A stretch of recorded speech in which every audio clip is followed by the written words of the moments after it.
The current leadership of the Democratic Party, the reason why they are doing this is because of cowardice and because they have they're prioritizing special interests over their constituents. I would argue that what cost Kamala Harris the election was the fact that she was not distancing herself from Biden's disastrous Gaza policies. You would think that the scripture is literally telling him to support Netanyahu's government and to bankroll Netanyahu's government and provide support to Netanyahu's government. First of all, you can't cherry pick what an America First agenda means in the context of how MAGA uses it. It's extremely painful to sometimes watch how Palestinians, Arabs, Muslims are dehumanized almost on a daily basis in American media, and most people don't realize it. Now that we're getting close to the 2-year mark of Israel's genocide in Gaza, what do you feel people are still not getting about Gaza? Okay, so my next guest is Ayman Mohyeldin. He's the co-host of MSNBC's The Weekend Primetime, airing Saturday and Sunday nights. For over 2 decades, he's reported from the front lines of the world's biggest stories, from the wars in Iraq and Gaza over the years to the 2011 uprisings known as the Arab Spring. That same year, Time magazine named Ayman one of the 100 most influential people in the world. So, in this conversation, I want to delve with Ayman into today's political rhetoric in the United States towards Gaza and whether there's an end in sight as Israel's genocide nears its 2-year mark. We'll also talk about the targeting of Palestinian journalists with impunity and his own experience living and reporting from Gaza. And he joins us now. Ayman Mohyeldin, thank you so much for taking the time to be on Real Talk. Thank you so much for having me. No, absolutely. I can't tell you how much of a pleasure it is to be speaking to you today, so thanks for coming on. No, thank you. The pleasure's all mine. Thank you so much for putting a spotlight on this conversation. Ayman, I want to start off kind of in a I guess, a bigger picture kind of sense, a broader picture, let's say. When it comes to the conversations that you're having with everyday Americans, about the sentiment in the country towards Gaza. We're going to get to the polls in a little bit, but I just want to gather from your experience, your point of view, what kind of sentiment are you gathering from these conversations? Look, I think the short answer to that question is people are extremely disturbed, distraught, frustrated by lack of action and ending to this war. I think people have become extremely disturbed by what they have been seeing for almost 2 years right now, live streamed on their phones every day. You get a sense there's a real frustration, disappointment, anger with ordinary Americans. Obviously it depends on where you are in the country at any given moment. Sure. But for the most part, and I think we've all seen this on our TV screens and our news programs, I mean, millions and millions of people have protested from Australia to here in the US to Europe to all parts of the world, recently in Mexico City, hundreds of thousands of people. I think that sense of anger, frustration, a demand for change is real. And certainly when you go about talking to ordinary Americans, there is a very similar sentiment that is growing in this country about what is taking place inside Gaza. And what viable institutions do Americans really have to kind of put pressure on the government to put an end to this? I mean, what I'm trying to get at with my question is, has the American public really exhausted their options when it comes to really doing what they can to put a stop to Gaza? Look, I mean, I think it's a very good question, and it does actually require a little bit of depth in understanding the American political system, because there is a change, no doubt, in the public sentiment, towards Israel, and more so in terms of what is happening in Gaza. But sometimes the public pressure or the street level pressure is not necessarily translating into political change or a policy change, even more so in this current administration, right? There was a hope and a belief that perhaps public pressure would work under the Biden administration, even potentially Harris administration when she was running for president, right? That's when we saw the peak of the campus protests in this country. And yet that didn't materialize into substantial foreign policy changes for the Biden administration. In this current administration, it's even worse. This is a very ideological administration. It's obviously a very pro-Israel administration. And so the public pressure that still exists, and there is a change, I would argue, as well, in some corners of American political establishment, that hasn't changed the policy of this administration. And it certainly has not changed the overwhelming attitude of Congress towards Israel. Obviously, Congress continues to supply Israel with billions of dollars of weapons and aid. The administration provides at least diplomatic cover for Israel at the United Nations, sanctioning the ICC and ICJ in Europe for anyone who's trying to hold Israel accountable. And so as a result, I would say that the political pressure that is being put on leaders in this country has not yet manifested in a departure of the continued support for Israel. Yeah, no, and I agree with what you're saying, and I think there's been some conversations the past while where, when it comes to the American public specifically, a lot of people are asking whether it's ignorance, whether it's people just not knowing what's really happening on the ground, whether it's people treating it as a foreign policy issue versus a domestic issue, or whether it's just an ideological case where they just are unwilling to look past one's ideology. And so it is interesting from what you're saying, because if you do look at the polls, the majority of Americans are basically against Israel's actions in Gaza today. Yeah, I mean, look, I kind of go back to the broader issue of American politics, which is American politics have lots of examples in which the public sentiment is in favor of one issue, but the political class in this country is unable to act on it or unwilling to act on it. And all of the reasons that you highlighted are extremely valid. It's ignorance, it's ideological, it's political or financial interests. Just take a look, for example, at the issue of gun violence or perhaps reproductive rights in this country. The overwhelming majority of Americans support it, and yet it's not something that Congress acts upon to address in a meaningful way. And so I'm not surprised about the fact that there is overwhelming support for the Palestinian issue, or perhaps even overwhelming support to end the war in Gaza or to restrict arms sales to Israel, and all of the different variety of questions that you can ask the American public about when it comes to Israel and Gaza. Congress doesn't necessarily reflect the will of the public sentiment at any given moment. And so as a result of that, I think it's a more broader question about our democracy, whether the democracy functions appropriately, whether those in Congress are representing powerful special interest groups, powerful ideological groups, or are they actually representing their constituents? We've had a lot of people on my program, the weekend Primetime. We've asked this very specific question as to thought leaders within the Democratic Party and others. Why is it that leaders of these parties who see these poll numbers and see that it is an issue that Americans do care about reflect that? And sometimes the answer is very simple.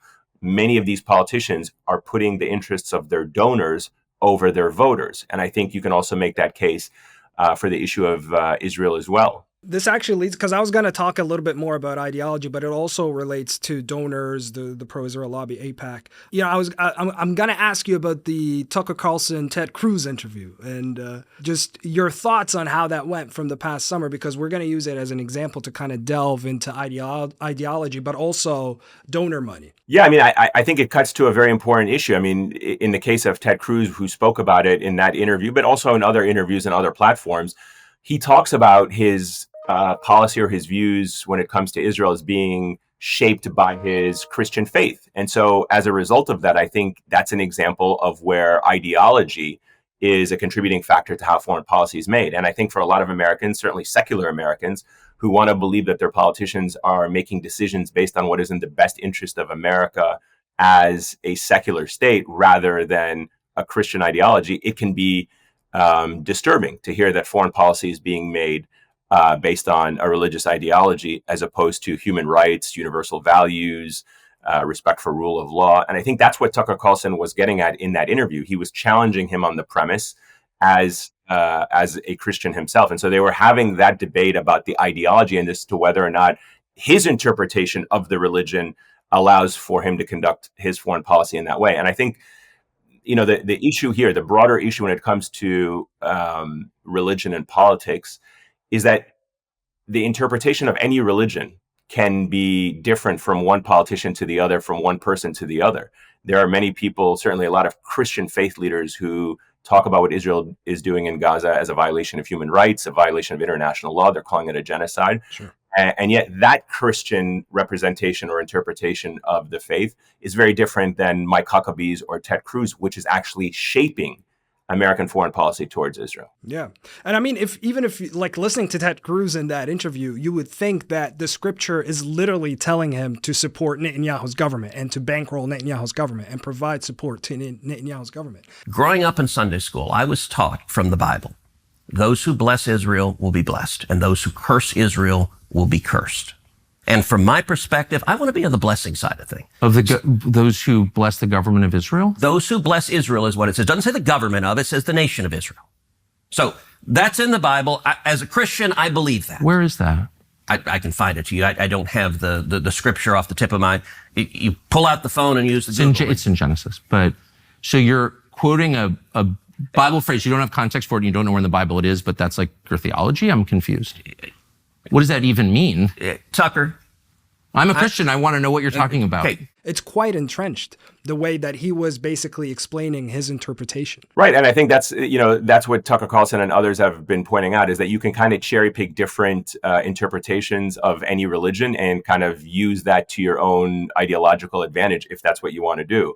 And that's in large part why people in the United States who believe in a secular democracy and believe in a foreign policy that should be reflective of international values, human rights, basic rule of law, democracy, all of these very important universal values, want to try to keep religion out of politics. And yet we're seeing it more and more injected into politics and foreign policy. But I think that was the big takeaway, I think, from that interview. And there have been several other interviews where I think a lot of Americans are watching and saying, wait a minute, our foreign policy is being shaped by a specific religious ideology that not everybody in this country agrees with, and certainly I don't think voters who may have elected these leaders signed up for when they elected them. And when you say something like putting donors above voters, what you just said like a few minutes ago, when we go back to that interview, that was also a contentious point where basically I think they were arguing back and forth about whether AIPAC should be a foreign agent and not and all that. But I just want to unpack this with you right here, the statement that you said or the quote that you said about putting politicians, whether Democrats or Republicans, putting donors ahead of voters. And because I think this really explains the disconnect between voters and legislators in the United States. Yeah, I mean, look, I think anyone who follows American politics knows that America has a serious problem with special interest groups that, donate tens of millions, if not hundreds of millions of dollars to politicians across both political parties. Whether it is weapons manufacturers, whether it is pharmaceutical companies, whether at one point tobacco lobby, whether it is the pro-Israel lobby, all of these different lobbying groups, which is a part of the American political system, have more or less co-opted a lot of the political process in this country, where these politicians who have to run for elections every 2 years or potentially every 6 years in the case of senators, are constantly on a wheel of trying to fundraise money, trying to get more resources into their coffers so that they can run these very expensive campaigns. And to do so, they have to always appeal to the donors, and they have to appeal to the donor class. And the donor class in this country are very clear about what their interests are. Again, I gave you a list of several examples that are part of the problem in the political process. And so when you have these very powerful special interest groups that are looking out for very niche issues, it ultimately, I believe, corrupts the political process in that it doesn't represent purely the interests of constituents and voters. It prioritizes the interests of the donors and the people who are contributing to these campaigns. In the case of Israel and AIPAC, I think it's much more complicated and it's much more nuanced, not just because of those who donate to politicians to get them to become more or to be more supportive, if you will, of a pro-Israel policy, but to the point that you raised as to whether or not those lobbying groups that are working in tandem with Israel and Israeli policies should be registered as foreign agents, which is something for people who may not know. In America, if you're a lobbyist working on behalf of a foreign government, you are required to register under what is known as the Foreign Agents Registration Act, or known as FARA. And all it does is simply say that, yes, you are lobbying on behalf of a foreign government, American politicians. AIPAC doesn't do that. And I think a lot of politicians who are receiving money from pro-Israel supporters are coming under more and more scrutiny as to why that declaration is not being applied to an organization that supports and works very closely with and tries to align itself with the interests of the Israeli government. Okay, well, if I switch gears a little bit, another thing I was curious to get your take on, when MAGA figures like Marjorie Taylor Greene come out and call that what's happening in Gaza is a genocide, what do you make of that?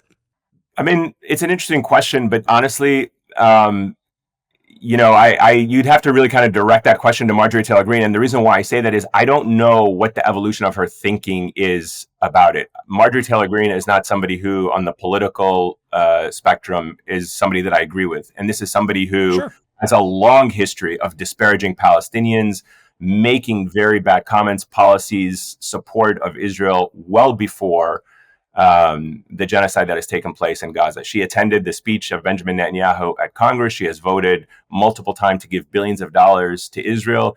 So I don't want to judge the evolution of anyone who has come to the conclusion that what is happening in Gaza is a genocide. But I will say that my understanding of what Marjorie Taylor Greene is doing is not clear to me. And yet I've tried to invite her to come on the show. We've certainly reached out to her to come on the show to speak to her about these things. We still haven't gotten a response. But when she does, and I have a chance to speak to her and understand how she got to that conclusion, then I can answer that question to you with a little bit more in depth. But for me personally, as somebody who follows this story very closely, cares genuinely about what is happening in Gaza and to what is happening to Palestinians and Palestinian human rights, I take it with a bit of grain of salt. Not that she's now speaking up against it, but about her evolution and how she got to this point and what her real motivations and her sentiments are. Because as we have seen, there are a lot of people who have tried to kind of usurp the political cause of Palestinians. They've certainly tried to exploit it to their own personal advantage. And I think for me, the more important thing is, are the interests of the Palestinian people and their universal human rights at the core of what is shaping your policy, or is there something else that is behind it? Yeah, no, and I agree with you about finding the reason for the evolution and all of that. But I think the reason why I raise it is that there is a point here about Marjorie Taylor Greene and others like her from the Republican Party, from the MAGA movement, who have come out and basically said America first, no longer Israel first, and kind of criticized the way American foreign policy has been dealt in terms of its relationship with Israel. And it basically, what that debate or what that rhetoric has been doing has been casting this huge shadow over the Democrats and the Democratic Party. And it's making them look really bad when you have Democratic figures who are still unable to say whether what's happening is a genocide or not. I think there was that Democratic minority whip leader, I think, where she basically said it was a genocide and then she walked it back. You had Pete Buttigieg not long ago go on this podcast and he gets asked a simple question of whether, he supports giving arms to Israel or not. And then he gives this filibuster-like answer and he can't even answer a yes or no question. So I think that's where the rhetoric, or that's where the debate is at the moment when you have figures like Marjorie Taylor Greene come out and say this. Yeah, I mean, look, there's a lot to unpack in the statement that you made there. And I think it's important to kind of unpack it if I can just for please a quick second. First of all, you can't cherry pick what an America First agenda means in the context of how MAGA uses it, right? So I agree with the part that American foreign policy should not prioritize Israel above American interests. So that is very important. And I think a lot of people would agree with that. But I will not cherry pick that alone out of what an America First agenda means. And an America First agenda, as the way that Trump and MAGA have advanced it in this country, is not something that I ideologically agree with. It's not something that in its totality is an ideological policy that I agree with. It incorporates things that we're seeing play out right now in this country, mass deportations, right? It includes this kind of xenophobic ideology that I'm not going to ever support in a country like the United States. I'm not going to say America first if it has one good component, which is to prioritize American foreign policy over other countries, means that just because on this issue it's right, then on everything else. Having said that, it doesn't, to the second point of what you raised, which I think is very important, is it is incredible that Democrats are ceding the moral high ground to people like Marjorie Taylor Greene. It is incredible that people who are coming out, whether it's Marjorie Taylor Greene or Tom Massey on the far right spectrum, in American politics who are saying, hey, what Israel's doing is wrong. It's a genocide. It must be stopped. We must not send any more weapons to Israel. Yes, that's also being said on people on the left as well, whether it is Rashida Tlaib or Bernie Sanders or even up and coming politicians like Zohran Mamdani here in New York. A lot of people on the left are also talking about that. But you're talking about the politicians who are potential frontrunners as presidential candidates or have political aspirations in this country, as some of those that you just mentioned, Pete Buttigieg and others. And it's true. It is shameful.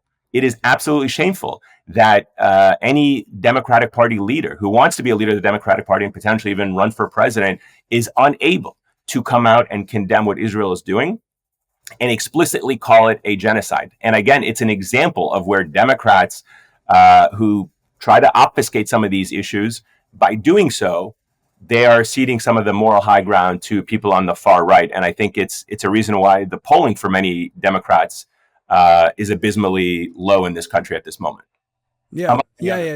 And just back to the note about cherry picking, the point that I was trying to make wasn't necessarily about supporting MAGA as a movement or supporting the Republicans as a party. I was explaining that for the viewers because somebody can come out and say like, oh, I really like this policy, but that doesn't make the phrasing specifically of America first, as it has been used by MAGA extremists, is something that I think viewers should be very mindful of. And so it's okay to say, I do agree that American foreign policy should prioritize American interests over the interests of any other country. It doesn't mean we can't have allies. It doesn't mean we can't support these countries. But in the case of what is happening in Israel, of just giving it blanket checks, blanket diplomatic cover, sanctioning international mechanisms for accountability, to the detriment of American foreign policy in the region, I think that is where I just kind of want to make clear that supporting that doesn't mean it's a conduit to supporting the broader America First agenda, which includes things that I fundamentally disagree with in this country. Yeah, no, and I agree with you there. I think it's just when people come out, some people, let's say, come out in support of these statements, it's because I think the bar is just so low that they're willing to support anyone that would have the ear of the current government.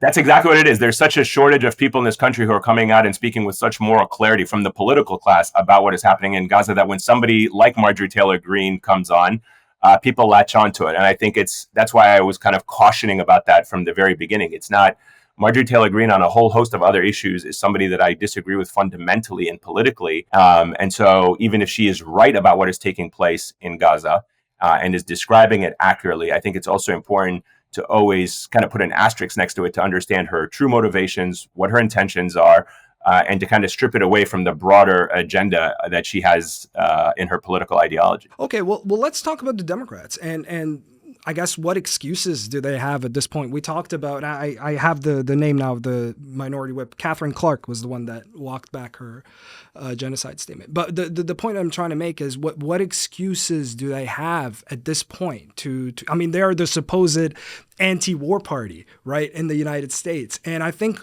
what's pissing a lot of people off, Ayman, about this is that you'll have you'll have the Biden administration basically facilitating Israel's genocide, giving a carte blanche to Netanyahu when Biden was in office. And then as soon as they're voted out and then the Trump administration is in, you see Jake Sullivan and Matt Miller go on these different interviews and talk about how Israel is committing war crimes or that they support an arms embargo. And I feel like it got to a point where it's actually insulting to people's intelligence that they see this kind of double standard or just two-faced rhetoric, let's say. But again, back to my original question is what excuses do the Democrats have at this point to actually do something?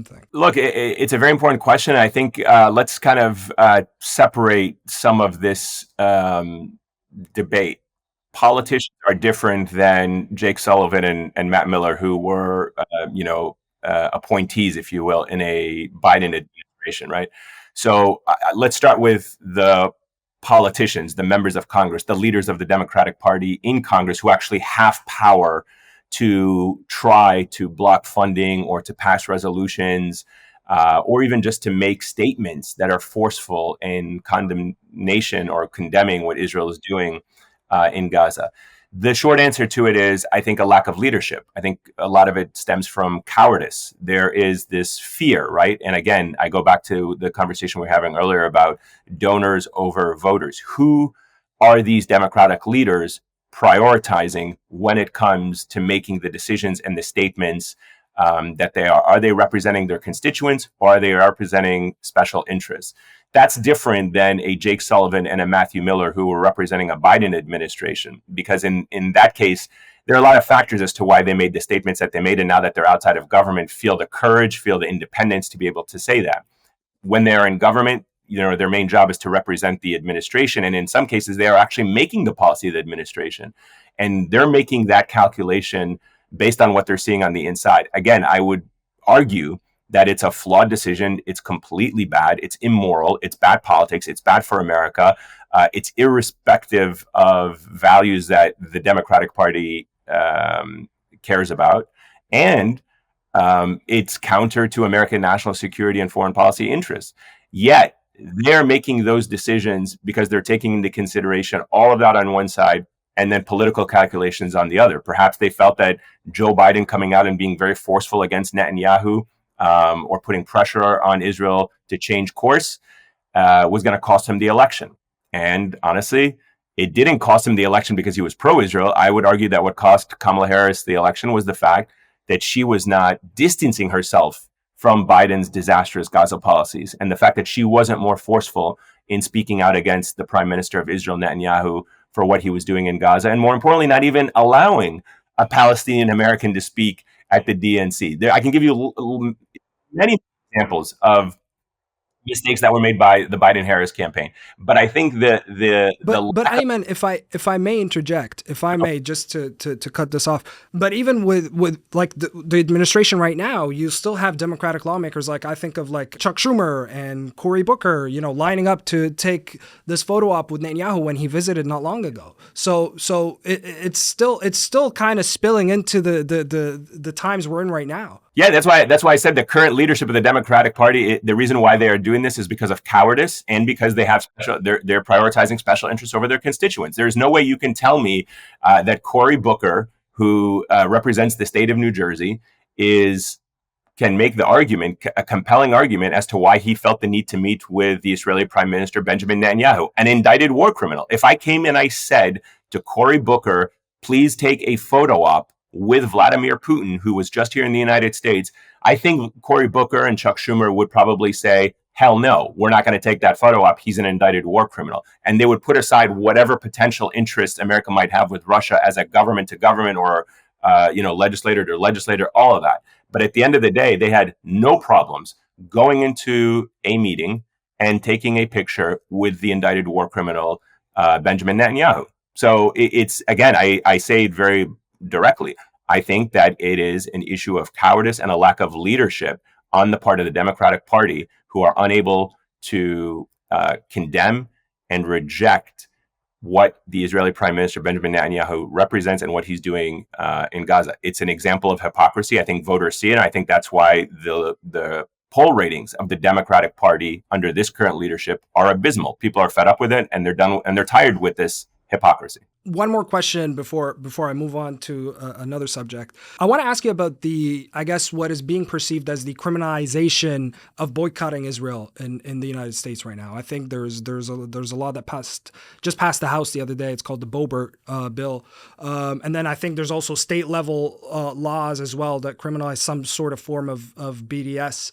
But I want to ask you about this in a general sense, the criminalizing boycotting Israel in America. I mean, you asking me what do I think of it? No, I'm asking, where is it right now? Where is it moving to? What is happening with that regard? Yeah, I mean, there is definitely a growing attempt to silence, efforts to protest Israel in different ways, including boycotts, divestment, and sanctions. As you mentioned, there are about 20, maybe 25, 30 state legislators that have passed anti-BDS laws. These are laws that are effectively denying American citizens the right to boycott Israel if they want to access any state funds or other types of funding. So that type of legislation that is gaining traction in states also is gaining traction among some members of Congress who want to make sure that attempts or efforts to boycott, divest, or sanction the state of Israel are viewed as anti-Semitic and are outlawed. And obviously, just as a fundamental basic right in this country, it's absurd. The idea that Americans cannot boycott, cannot choose to divest, cannot lobby their own representatives to sanction a foreign government that is committing genocide and violating international rules and violating American laws is ridiculous. I don't think any sound, sane American can defend that and say boycotting, divesting, or sanctioning Israel is wrong. I want to move on to Gaza, Palestinian journalists in Gaza. As you know, and as so many of our viewers know, this has been the worst conflict for journalists on record. Israel has killed Palestinian journalists, Palestinian reporters with impunity. On a personal note, I just want to gather how you have been processing all of this. It's been extremely difficult. I mean, as you know, I lived in Gaza for 2 years. I've been covering Gaza for almost 20 years. I think I went to Gaza for the first time in 2004, maybe 2005. So it's almost How been... How old were you back then? Like 20s, probably. Early 20s, or? I was born in 1979, so I'll let you do the math. I 25. guess. Yeah. So I've been covering it for decades, and I know Gaza intimately well. I have a lot of friends who are still in Gaza, a lot of journalists that I've known over the years when I was based there. So it's extremely personal for me. You're waking up every day to messages that you're seeing on social media, video that you're seeing on social media. You're hearing journalists mourn the loss of their friends, their relatives, their colleagues. And you're watching this happen on one side of your screen, and then you're watching on the other side of your screen this complete incompetence of the international community, or unwillingness of the international community to bring an end to what we're watching. So it's extremely painful. It's very dystopian. It's very disturbing.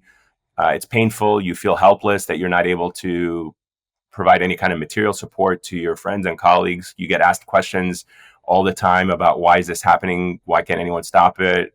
Why can't journalists get in there? And it really kind of psychologically messes with your mind a little bit. How you've been quite outspoken in terms of how mainstream media has been covering Gaza, has been covering the genocide for the last 2 years or so. But I want to ask you more about it, because obviously, mainstream media has been quite criticized as being, it's been accused of complicity. It's been accused of dehumanizing Palestinians. It's peddling Israeli military talking points without any verification.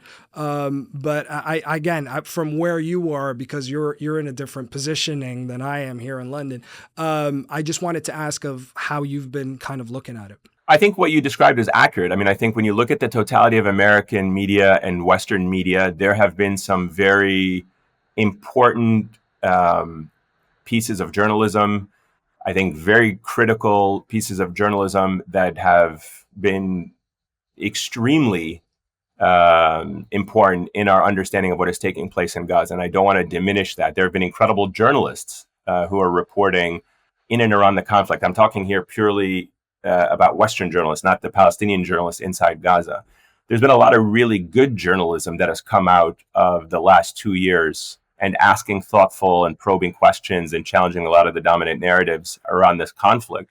But at the same time, I would have to say, as a whole, in totality, Western media has done a very bad job, if not outright horrible job, in the way that it has covered this conflict.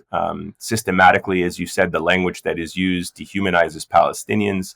Too often, the dominant narrative of the Israeli government is accepted at face value without any kind of serious ability to challenge it and question it and discredit it.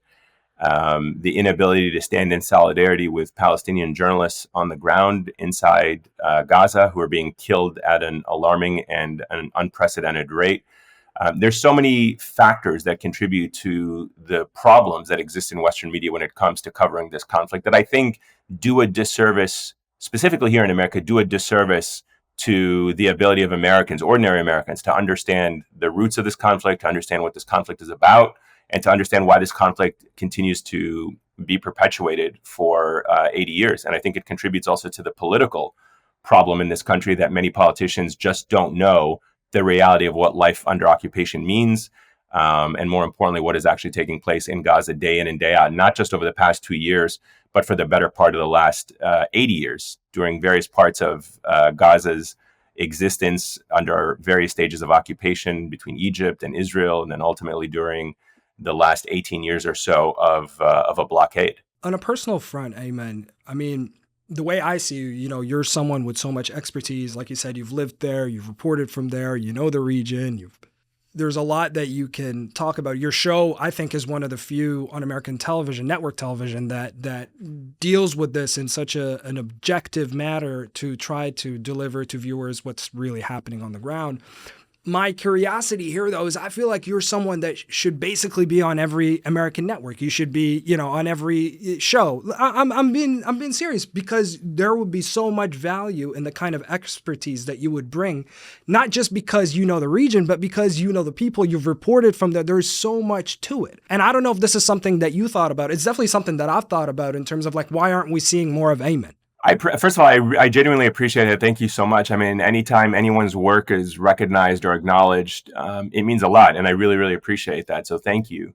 I do think that you are seeing, a change, right? I mean, I think media in general, newsrooms around the world are made up of people. And if your newsrooms don't have representation of viewpoints and people from all different walks of life, the products, the content, the writing, the articles, the videos are not going to reflect the diversity of viewpoints. So I think the immediate point of departure that I would say to you is that newsrooms need to diversify.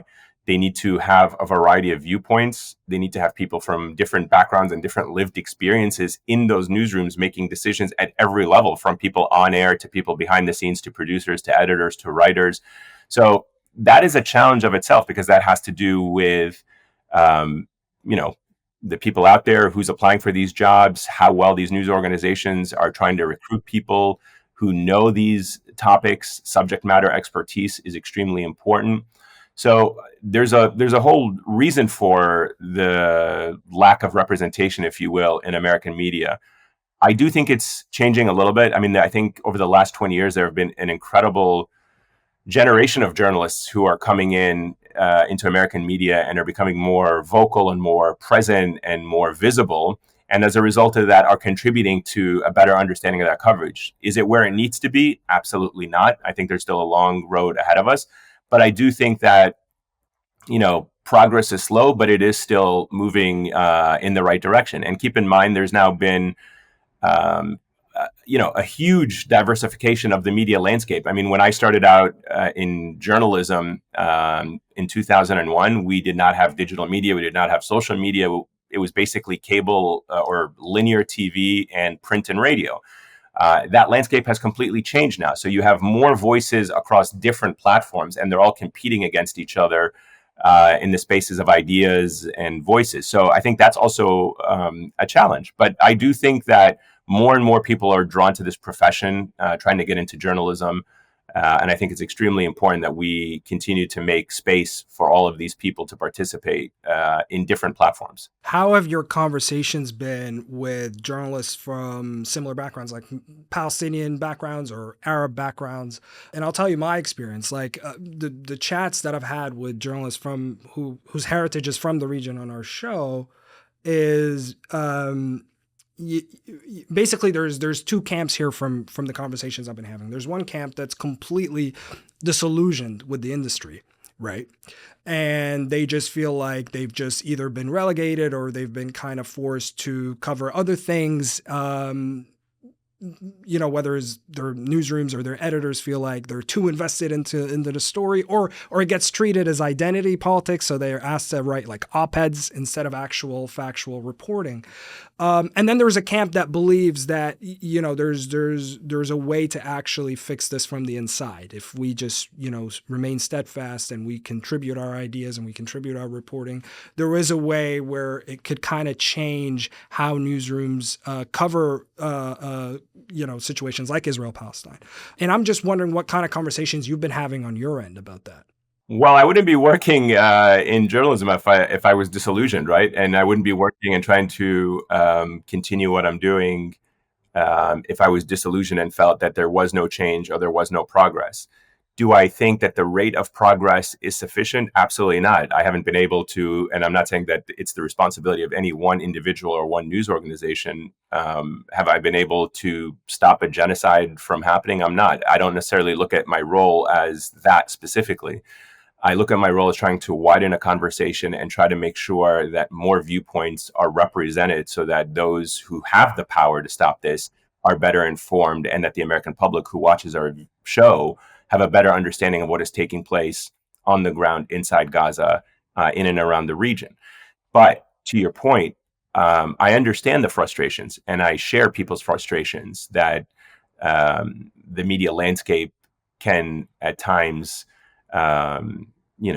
be frustrating. It's certainly disheartening when you see some of the conversations that are taking place. It's extremely painful to sometimes watch how Palestinians, Arabs, Muslims are dehumanized almost on a daily basis in American media, and most people don't realize it.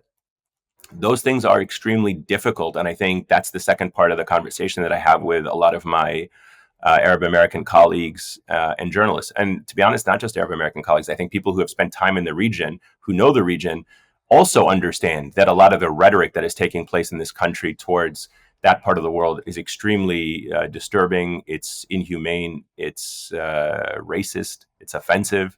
And so we are living in a bit of a dystopian reality where you try to push on with your work. You try to push on with being as professional as you can, trying to expand the conversation, get more viewpoints and voices into the mix, while at the same time trying to challenge the narratives about your identity, about your people, about your region, in an alarming rate. So it is a challenge. I'm not going to try to pretend it's not a challenge, but I believe firmly that unless you are going to participate in that process, you're not going to be able to bring about the change that you seek. If you're just going to concede and kind of sit on the sidelines and not, participate, then you're going to lose either way.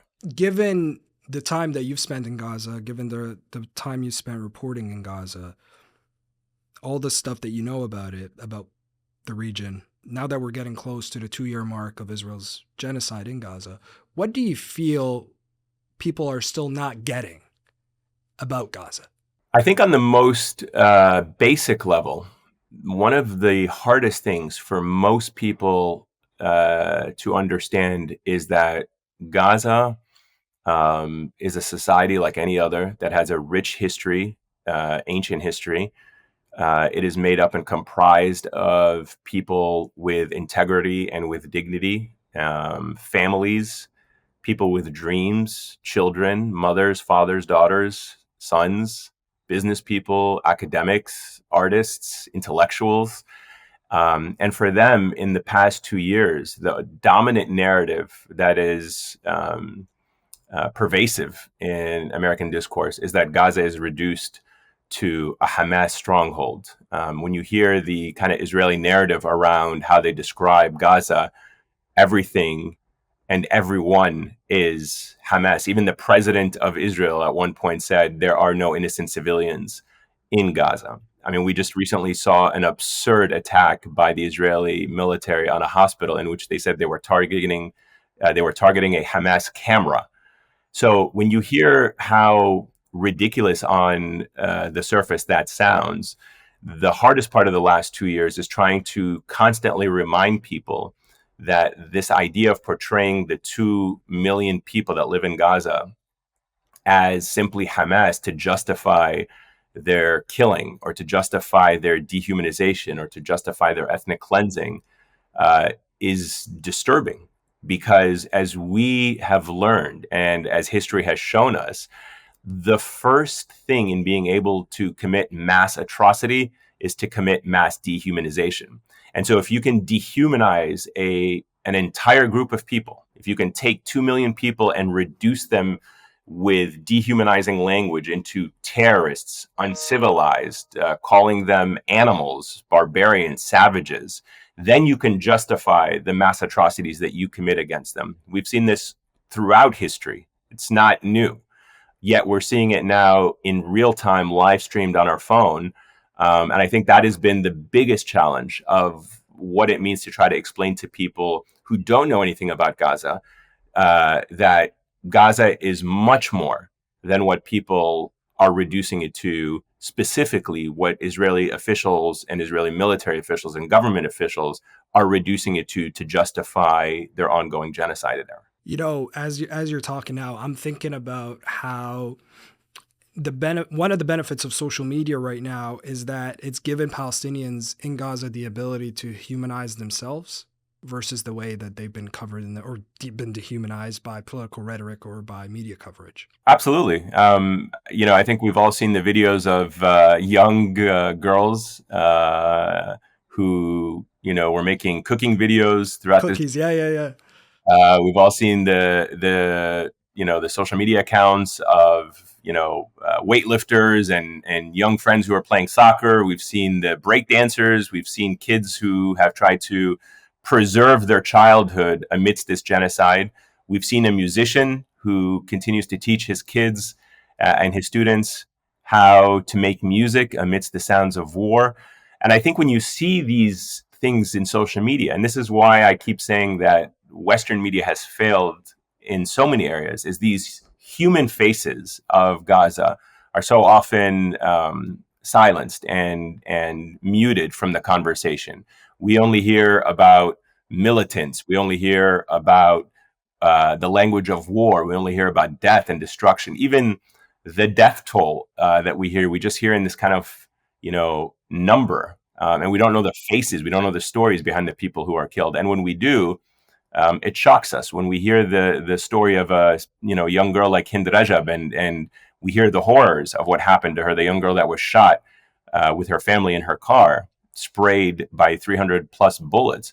That story then goes on to become a story that moves the world. And that's how it should be. We should know the names and faces of not just the children, but the people, the men, the women, the doctors, everybody, the people who are dying and living every day in Gaza. I think if we knew these faces and if we knew these stories, I think our reality would be very different. People would look at Gaza and say, hey, this is not okay, what is happening. And more importantly, nothing can justify this mass killing, this mass atrocity on a scale that we haven't seen, this unprecedented campaign. What do you carry the most from your times in Gaza? I think one of the prominent times that you were there was when the 2008 war broke out, when Israel launched the war on Gaza in 2008. And I think you were you were the only, or you one of two foreign journalists in Gaza. I think it was you and Shireen Tadros at that point.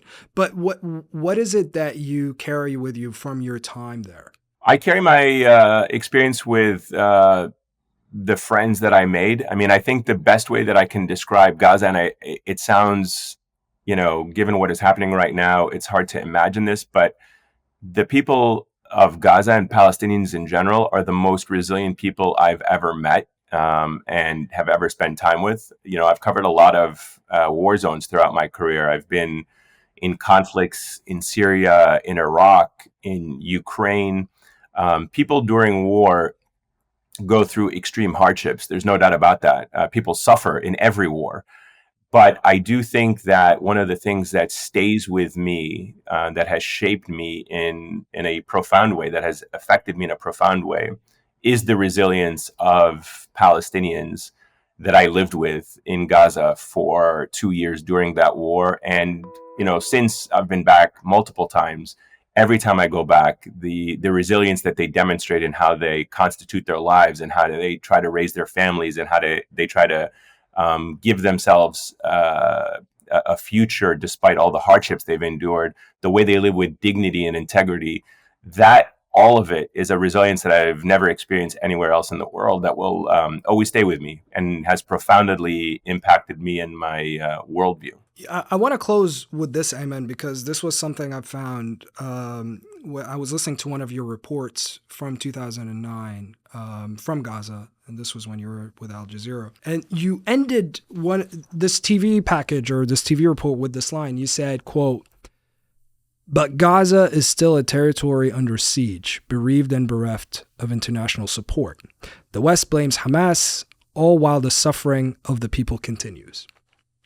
And this was what, like 16 years ago. And I feel like you hear it now and you feel what? Like nothing has changed, basically. Nothing has changed. Nothing, unfortunately, has changed. It's only gotten worse. The narrative, as I mentioned earlier, the narrative that Israel and America try to project onto Gaza is that it is nothing more than simply a Hamas-run enclave, and everybody in there is a part of Hamas. And I think anyone who has spent any time there or knows anything about it knows how absurd that is, right? It goes to show you how difficult it is for us in the West to understand a reality on the ground when the dominant narrative that you're only getting is so lopsided.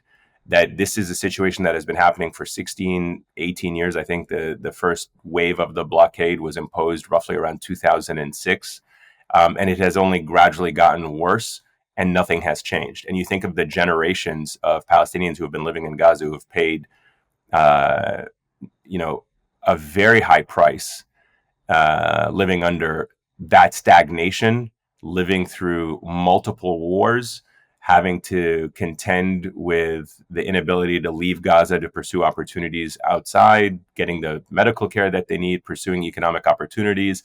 And you wonder why we continue to find ourselves in this situation. And I, will say to you, the very definition of insanity is the ability to kind of just repeatedly do the same thing over and over again and expect different outcomes. We have been living in this cycle of the same repetitive behavior, language, narrative for almost 2 decades, and nothing is changing. And we keep asking ourselves, why is the situation the way that it is? And it goes back to the media's role in this, that refuses to challenge or to question this narrative and to perhaps bring about a better understanding of it. And we'll leave it here. Ayman Mohyeldin, listen, I can't thank you enough for coming on Real Talk, and I really hope the next one we get to do in person. I would love for me to do that with you. I would love that, absolutely. Anytime you're in New York, let us know. Thank you, sir. Thank you, Ayman. Appreciate it. Of course.